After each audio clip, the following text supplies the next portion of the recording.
tadi masih ingat Safi bicara apa di mobil ketika sebelum turun ke sini? Ada satu kalimat yang disampaikan tentang inilah anakku yang dikasihi. Masih ingat? Oke, kalimat ini kita akan sama-sama menyanyikan. Ini kan Sungai Yordan, betul ya? Satu kali dibaptisan. Sorry, saya tidak bawa Alkitab langsung manual, saya pakai handphone. Bapak Ibu boleh saya bacakan, kalau ada yang bawa Alkitab dan sudah buka bisa bacakan buat kita. Ya, lihat cepat. Oke. Oh, terima kasih. Wah, baik, Bapak Ibu yang terkasih dalam Tuhan, pada waktu Yesus dibaptis, ya, kita tahu bahwa Yesus keluar dari baptisan dan apa yang terjadi? Burung merpati turun ke atas. Langit terbuka, betul ya? Roh Allah turun dalam bentuk burung merpati yang ada pada Yesus, betul ya enggak? Lalu ada suara dari langit berkata, dari surga kita percaya, inilah anak yang dikasihi, kepadanya lah aku berkenan. Sekarang perhatikan, kalimat ini muncul lagi pada waktu kita naik ke Gunung Tabor. Sudah ingat Gunung Tabor? Pada waktu itu ada siapa yang muncul bersama Yesus? Elia dan Musa. Elia dan Musa. Nah, Elia dan Musa waktu muncul itu kita tahu bahwa kita sudah dijelaskan waktu di Jordan satu gunung, namanya gunungnya Gunung Nebo. Ya, kita flashback semua ya. Di Gunung Nebo, kenapa di Gunung Nebo Tuhan membawa Musa melihat dari Jordan ke tanah perjanjian? Ya, karena Musa nggak boleh masuk ke tanah perjanjian. Tapi sekarang lihat dari Gunung Nebo, katanya Musa muncul sama Yesus di Gunung Tabor. Gunung Tabor ada di mana? Iya, di tanah perjanjian. Betul, berarti Musa secara fisik tidak masuk, tetapi di dalam roh, betul ya, memunculkan Musa membuktikan bahwa Musa ada di tanah perjanjian. Amin.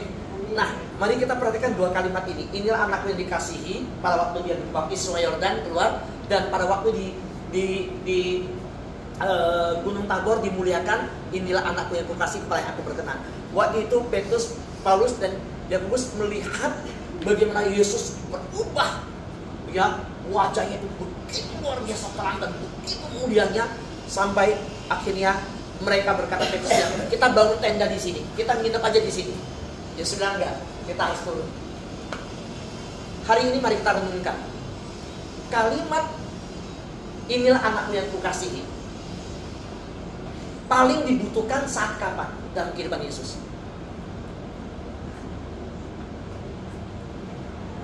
Paling diperlukan Yesus itu kan pengakuan kan?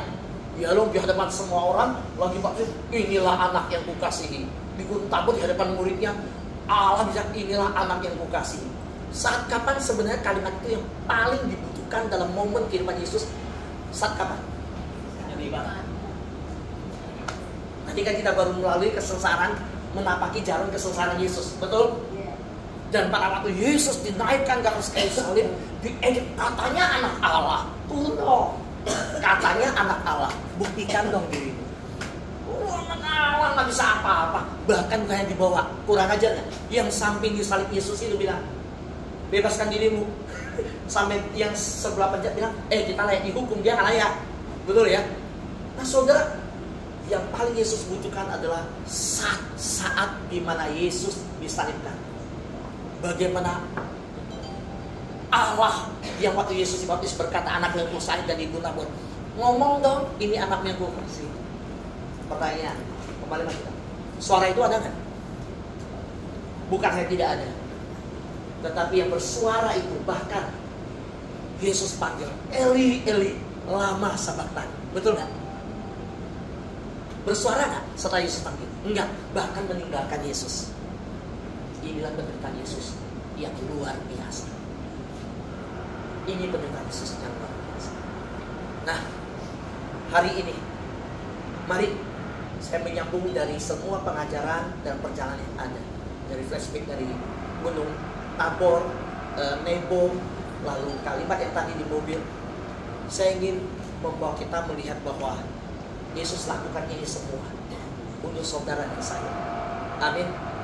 Bukan untuk siapa-siapa, untuk saudara dan saya. Dan ketika Yesus melakukan itu, hanya satu peneguhan kalimatnya. Kenapa Yesus lakukan itu semua? Siapa yang ingat firman Tuhan di mana? Karena begitu besar kasih Allah akan dunia ini. Yohanes. Oke, kita lihat ya. Mari kita baca. Yang sudah hafal langsung ucapkan aja. Ya, saya bacakan. Ini alasannya mengapa Allah. Karena begitu besar kasih Allah akan dunia ini, sehingga Ia telah mengaruniakan anak yang tunggal. Ingat tunggal. Ya. Supaya setiap orang yang percaya kepadanya tidak binasa, melainkan beroleh hidup yang kekal. Nah, di dalam kalimat ini, ya, kita tahu bahwa Allah menyatakan kasih yang begitu dalam untuk kita semua. Mari kita lihat bagaimana kasih manusia kepada Allah. Kita lihat ya. Pada waktu Yesus ditangkap, Petrus yang pernah berkata kepada Yesus, sekalipun semua meninggalkan engkau, aku tidak akan meninggalkan engkau. Betul? Tapi waktu Yesus tangkap, Petrus di mana? Kita udah pergi ke gerejanya ya, yang di mana ada gambar ayam berkokok, yang dalam lubang yang dalam yang Yesus di penjara itu, Yesus tak mengakui. Petrus nggak mengakui. Nah, ketika ayam berkokok, Petrus sadar, betul kan ya? Berapa kali ayam berkokok? Petrus nyangkalnya 3 kali, ayam berkokok 1 kali. Tapi biasa. Karena kan saya tanyanya, berapa kali ayam berkokok lalu tangan saya begini? Jawabannya pasti 3. Yang benar ayam berkokok cuma sekali. Menyangkalnya 3 kali. Berarti belum tidur, masih lihat tangan saya berarti ya. Nah, lalu kenapa disinilah kita melihat bagaimana kasih Allah versi manusia begitu berbeda. Perhatikan, pada waktu Allah menciptakan manusia, Allah menaruhkan di Taman Eden Adam dan Hawa. Dan waktu Adam dan Hawa diciptakan oleh Tuhan, ya,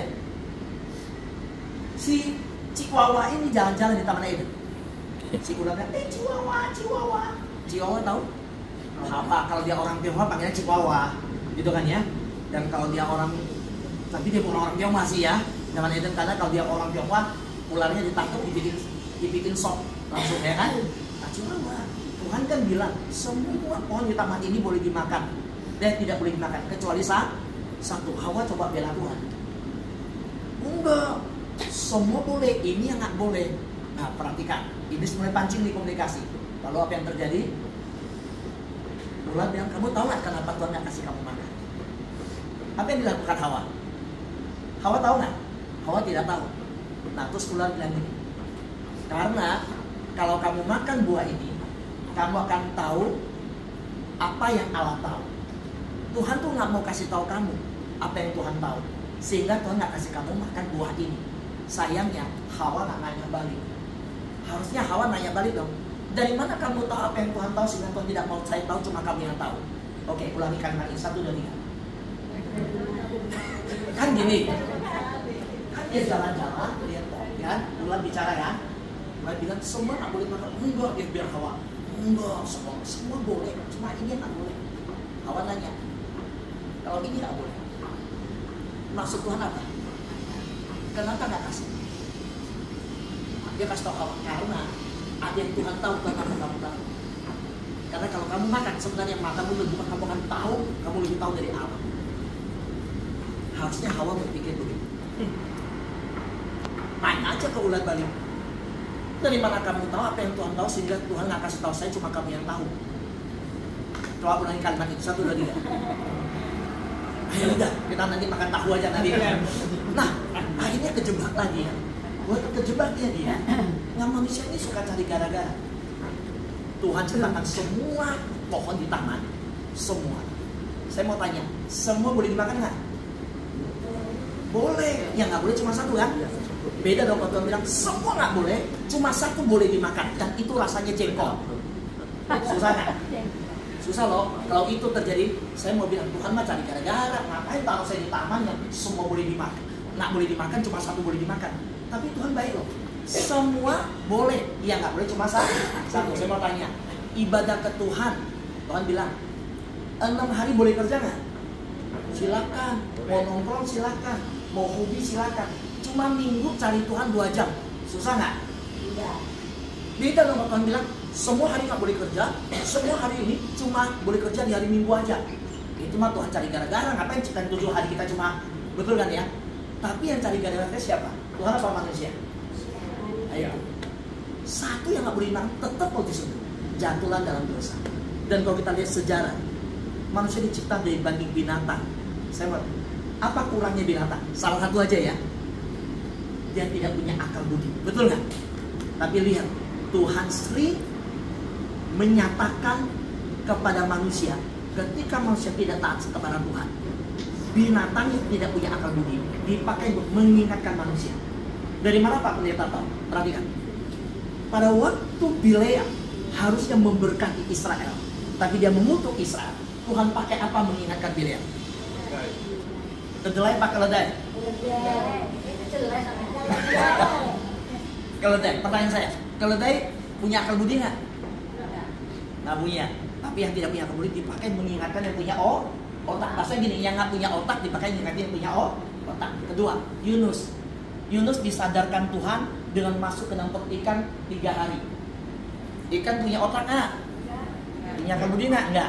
Dipakai Tuhan untuk menyadarkan yang punya akal budi. Seorang nabi loh. Sekarang lihat Petrus nyangkal Yesus. Tuhan pakai apa? Mengingatkan ayam punya akal budi nggak? Jadi hari ini kalau kita lihat betapa hidup kita harus benar-benar bersyukur. Tuhan yang telah menciptakan kita sedemikian mengasihi kita. Yohanes 3:16, hanya ayat ini saya kaitkan dengan yang Safi sampaikan. Ini anak yang kukasihi. Tapi kenapa anak yang dikasihi dikorbankan? Karena dia lebih dan begitu mengasihi dunia ini, keselamatan saudara dan saya, dan dia rela korbankan anaknya. Saya mau tutup dengan sebuah cerita seorang tukang becak yang ngambil kardus. Jadi gini, di satu daerah tukang becak ini setiap pagi dia pergi keluar ngambil kardus. Oh ya, ngomong-ngomong, sebelum saya cerita ini kita belum pernah kenalan ya.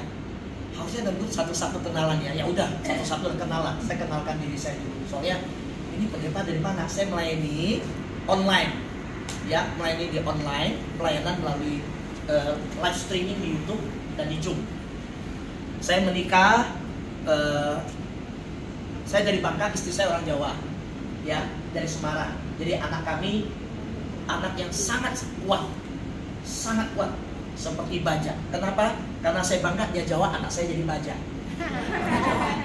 Nah, saya punya 3 anak. Yang pertama perempuan, yang kedua perempuan. Puji Tuhan, ketika anak kami yang sudah besar umur 2, nah di sini ada yang cerita juga dapat anak bonus, betul ya? Saya masih ingat, saya bilang ke istri saya, kita nambah 1 anak lagi yuk. Kenapa saya harus bicara ke istri saya? Karena pabriknya di sana. Begitu kan ya? Terus saya bilang yuk, 1 anak lagi, 2 kurang. Karena saya 7 bersaudara, saya anak kembar. Saya kembar dengan 1 perempuan. Jadi saya itu, namanya dengan perempuan hidupnya udah biasa. Karena di dalam perut udah perempuan, di dalam perut juga sama perempuan. Karena sama perempuan ya. Ada di perut laki-laki waktu dihamil enggak kan ya? Nah, lalu istri saya sepakat, anak pertama kami cukup besar, anak kedua cukup besar, anak pertama perempuan, anak kedua perempuan, dan akhirnya sepakat. Ya udah, kita nambah 1 anak lagi, puji Tuhan, dapat anak ketiga. Yang pertama perempuan, kedua perempuan, yang ketiga perempuan juga. Ya ditunggu apa ceritanya? Laki-laki gitu ya? Oh enggak, ini plot twist gitu. Korea kan begitu kan ya biasanya. Nah jadi kalau orang nanya saya, Pak, anaknya berapa? 3. Oh laki berapa, perempuan berapa? Oh yang pertama perempuan, kedua putri, ketiga cewek. Jadi anak saya lengkap semua. Yang pertama apa? Perempuan, kedua putri, ketiga cewek. Anak saya lengkap semua. Jadi ya. Nah ngomong-ngomong, tukang becak ini juga punya anak 3. Kehidupannya sederhana. Dia ngambil kardus di toko pagi-pagi, setelah itu dia nongkrong di pasar dan tanya orang mau pulang. Nah waktu dia suatu pagi pergi ngambil kardus, tiba-tiba dari kejauhan pagi begitu Dia ngerasa ada jejak kaki yang jalan menuju dia. Padahal toko-toko belum buka kecuali satu kopi tiam di seberang. Biasa, sudah kalau sore toko-toko yang habis jual barang elektronik kardusnya taruh di luar buat orang ngambil besok paginya. Nah dia bukan ambil itu penghasilannya dari situ. Waktu dia lagi ngambil, dia ngerasa ada mobil yang berhenti. Dia sempat lihat mobilnya mewah banget, mobil mewah. Jadi ya nggak ada urusan dia kan. Tapi jejak kaki itu melangkah dekat dia. Tiba-tiba dia dipegang dan berkata, kamu masih ingat saya nak? Kakak, cepat-cepat dia berdiri. Ketika dia berdiri, dia tersenyum. Saya lama cari kamu loh teman-teman. Orang itu pakai dasi, kemeja putih, ya jasnya di mobil, tapi lagi mau berangkat kantor dan berkata, saya cari kamu sejak lulus SMP. Dan kita waktu SD satu bangku, SMP bukan kebetulan bisa satu bangku sama-sama, tapi di SMA saya nggak ketemu dengan kabar kamu. Hari ini kita ketemu dengan tertunduk malu karena berdekatan dengan orang yang pakai dasi, baju rapi, mobil mewah. Dia menundukkan kepala dan cuma tersenyum. Saya masih ingat. Lalu dia mulai mau jongkok membereskan kardusnya. Tapi tiba-tiba tangan tersebut memegang dia dan berkata, ayo ikut saya ke seberang, kita ngopi ngobrol dulu. Saya masih ada, udah ayah nanti diajak aja berjalan pergi ke satu kopi tiam. Ketika sedang minum kopi dan sarapan, dia merasa begitu kecil, begitu hina, begitu malu dengan orang yang begitu kaya, karena dia merasa nggak pantas duduk di samping orang yang semua orang kopi tiam itu tahu dia seorang tukang kardus. Kok duduk sama satu orang yang tiba-tiba beda. Cerita temannya berkata, kamu berapa anak? Dia senyum dia, anak saya 3. Balik untuk melancarkan suasana, mencairkan, dia berkata, bahagia kamu ya, pakai mobil mewah, pakai dasi, hebat lo kamu. Tiba-tiba temannya terdiam, air mukanya berubah, dia tertunduk dan muncul sebuah kesedihan di wajah. Sang tukang becak heran, kenapa pertanyaan saya membuat dia terdiam? Dengan suara berat, dia mengangkat kepala dan menjawab, aku bukan orang yang bahagia. Terdiam. Dan suara itu berkata, kamu yang bahagia punya 3 anak. Karena dalam pernikahan saya nggak punya anak. Sebelum dia sempat bertanya kenapa dia disebut bahagia 3 anak, langsung dia dapat jawaban. Karena dia nggak punya anak. Dia berkata, kamu lebih bahagia. Dalam obrolan singkat itu, si temannya yang kaya langsung berkata, anakmu umur berapa aja? Dia sebut umur anak. Dan dengan berani dan perjumpaan pertama dia berkata, boleh nggak saya ambil satu anak kamu jadi anak angkat saya? Saya akan sekolahkan dia, saya akan biayai hidupnya, dia boleh tahu kalau kamu papanya, kamu boleh datang ke rumah saya kapanpun mau ketemu dia, dia juga boleh pulang ke rumah untuk lihat orang tuanya. Saya ingin berbuat sesuatu, mau kita teman dekat. Sampai dia tepuk badannya, merangkul. Sang tukang beca merasakan kehangatan persahabatan yang dari dulu, dan dia tahu ini tulus. Dia menganggukkan kepala, saya akan bicara dengan istri saya. Singkat cerita berpisahlah mereka. Sang tukang beca selesai kerja, malamnya pulang ke rumah. Ketika pulang ke rumah, dia tersiul, dia senang, suka cita. Istrinya bingung, yang adalah seorang tukang cuci. Nah, seneng banget hari ini. Dia kata, ada sesuatu yang mau saya cerita. Makanya kalau kamu udah selesai, kita ngobrol. Lalu ketika mereka duduk mau ngobrol, istrinya ini, anak kita nggak tidur, jangan kenceng-kenceng. Lalu mulailah sang suami berkata, kan kamu tahu nasib kita begini mah, kapan kita berubah nasibnya? Sudah nasib begini, anak 3 lagi. Berat biaya itu. Maksudnya apa sih? Katanya tadi kita suka cita bersiul, bos sekarang tiba-tiba ceritanya jadi melo begini. Gimana ceritanya? Enggak gini loh. Nah ini masalahnya Pak. Bukan masalah, solusi Pak. Aku tadi pagi kan biasa aku ngambil kardus, langsung istrinya cepat-cepat menyerah. Ketemu duitnya dalam kardus ya? Ketemu dalam kardus ya? Enggak, bukan itu, jangan potong dulu cerita aku. Tahu ketemu uang dolar ya kan? Enggak. Terus istrinya kenapa? Begini, aku ketemu teman kaya, tiba-tiba hampir aku dulu teman SD, SMP. Istrinya bilang ya, yang kaya kan temanmu bukan kamu. Sedikit nyeluntup istrinya. Lalu dia berkata, dengar dulu, Ma. Jangan amat sih. Biasa ibu-ibu ya. bukan cerewet, sebenarnya kurios, oke? Oke. Ingin tahu kan, cepet dong ceritanya begitu. Terus yang gini deh gitu. Tahu. Intinya teman gue ini udah sukses dan aku tahu dia tulus. Sepanjang kami berteman, bahkan tadi pun sebenarnya dia tidak perlu menyamperin saya, tapi dia tidak malu mengakuin saya. Dia tetap bersama, kami minum bersama, dan dia mau mengangkat anak kita jadi anaknya. Setelah satu anak, terbelalaklah mata istrinya dan seolah-olah seluruh hidupnya akan berubah. Dengan sukacita bahkan dari kursi duduk, istrinya langsung makin berdiri dan berkata, kalau begitu anak yang mana? Saudara, dalam sukacita suaminya merasa bahwa wah, dia bisa memberi jawaban yang memuaskan buat temannya. Sang suaminya pun ikut berdiri dan berkata, Mama setuju? Saya berkata, ya aku setuju lah. Emang kita mau hidup miskin begini? Siapa tahu anak kita berubah salah satu nasibnya dan bisa mengubah nasib keluarga kita. Ya udah, mari kita lihat dalam, masuknya ke dalam itu. Mulai lihat ke dalam kamar anaknya mereka yang tertutup kelambu. Tahu kelambu yang kalau nyamuk Iya, itu tahu. mereka tinggal di tempat umum. Dan mereka masuk dan mulai melihat ketiga anak yang tidur di sana dan mulai ada percakapan dengan suara kecil. Bagaimana kalau anak yang pertama? Supaya kalau ada apa-apa diperlakukan nggak baik, anak pertama bisa cerita. Kan udah besar kan, umur udah masuk mau masuk SMA, dia bisa cerita. Suaminya dia berkata, anak pertama ya. Kamu yakin? Ternyata tiba-tiba istrinya mulai diem. Kenapa Pak? Suaminya bilang, anak pertama ya. Jangan diem. Kenapa? Soalnya wajahnya mirip saya. Ya udah, suami istrinya bilang, masuk kamu. Nah, sekarang suaminya nawarin, bagaimana kalau anak kedua? Kan nggak mirip wajah kamu. Langsung suaminya cepet potong supaya anak yang kedua yang dikasih. Terus yang bilang, bukan soal mirip sih Pak, tapi anak kedua ini saya sudah merasa ada sesuatu yang berbeda. Bahwa saya melihat sifat-sifatnya mirip kamu. Saya senang sama anak kamu. Saya melihat kalau kamu pergi kerja, nada kamu, saya terhibur dengan sifatnya mirip dengan kamu. Akhirnya berdua mereka saling tatapan.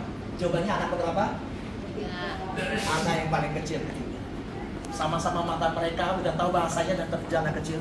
Tiba-tiba istrinya meneteskan air mata. Dengan terdiam, suasana hening, suaminya terkejut. Apakah ada sesuatu yang menyinggung perasaan istrinya? Kenapa, Ma? Lalu istrinya pelan-pelan dengan suara bergetar mulai bercerita. Saya nggak mungkin kasihkan anak itu. Karena kamu tahu, waktu saya cuci baju di rumah orang, suatu hari saya pernah batuk. Dia langsung lari masuk ke dalam rumah. Dan dia keluar membawa secangkir air minum. Mama minum, Ma. Anak ini masih umur 6 tahun. Dengar saya batuk, itu tuan rumah yang keluar sampai jalan-jalan kemarin. Kamu tahu nggak anak kamu masuk waktu lari ke dalam rumah, saya pikir panik ada apa, kamu pingsan. Minta air minum, minta air minum, minta air minum. Kenapa? Mama aku batuk. Bu, anak saya aja saya suruh ambil minum setengah mati. Anak kamu ini kok bisa begitu sayang sama kamu? Ini anak spesial. Terus papa tahu, setiap malam papa kalau belum pulang bawa becak, saya selalu bilang tidur, papa sebentar lagi. Enggak Pak, saya mau nunggu papa pulang. Dia selalu tunggu kamu, peluk, tunggu kamu cium dia. Papa sadarkan itu? Iya sih, ini anak yang mau beda. Suasana menjadi hening. Mereka berjalan keluar dari kamar yang ada lalu berpelukan. Dan istrinya berkata, Pak, semiskin-miskinnya kita, sesusah-susahnya kehidupan kita, seberat apapun hidup kita, saya mau bilang, saya nggak mungkin kasih anak saya satu pun untuk kita. Dan bukan hanya dia, suaminya juga berkata, benar Pak, malam ini saya menyadari betapa berharganya anak itu bagi kita. Saya juga akan kasih, seberat apapun hidup, kita nggak akan kasih. Berpelukanlah suami istri ini dan menangis, dan mereka berjanji nggak akan memberikan anak. Pertanyaan saya di siang menjelang sore ini, kalau bapak itu yang keadaannya miskin, tidak terpelajar, hidupnya susah, punya 3 anak, 3 loh bapak ini, hanya kasihkan 1, itu pun dia tidak kasihkan. Lalu apa alasan bapak di surga memberikan anaknya yang satu-satunya, yang tunggal untuk saudara saya? Kalau bapak yang miskin ini tidak rela memberikan anaknya. Saudara, Bapa kita yang begitu kaya di surga, kenapa memberikan anak? Kalau Bapak yang susah, yang tidak punya masa depan itu, bahkan tahu anaknya ketika diserahkan kepada temannya, temannya adalah orang kaya dan sudah berkata, saya perlakukan dengan baik. Lalu apa alasan Bapak di surga memberikan anaknya kepada dunia ini yang dia jelas tahu, bahkan ditolak dunia, diejek, ditempeleng, disiksa, diikatkan di batu yang disiksa tadi dikatakan, dan akan ditolak dibunuh. Apa alasan Bapak memberikan? Saudara, ketika saya renungkan ini, saya tidak bisa jawab pertanyaan ini. Bapak Ibu bisa jawab pertanyaan ini? Apa yang membuat Allah memberikan anaknya? Yang saya tahu satu, dan mengasihi saudara dan mengasihi saya. Amin. Boleh tepuk tangan buat Tuhan yang baik. Kalau seorang bapak dan ibu yang hidupnya begitu sedang tidak memberikan anaknya, yang 3 anak kasih 1 pun gak rela. Tapi lihatlah kasih Bapak yang memberikan anak untuk saudara dan untuk saya. Mari kita bangkit berdiri bersama-sama.